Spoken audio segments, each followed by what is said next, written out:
పిలిచి ప్రతి ముత్తైదు అంబను కాదు కవిచేది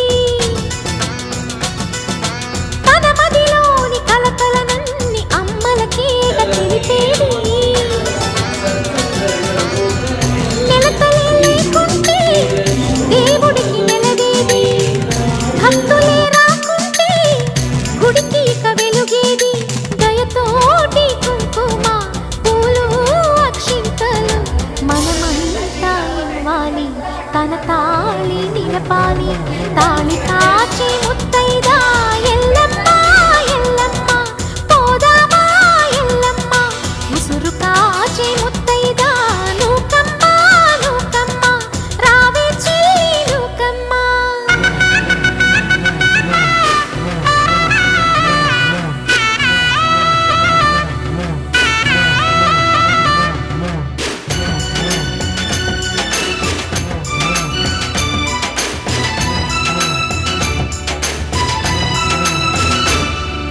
భర్తల మేలే మనసున కోరి వ్రతములు చేయు ప్రతినా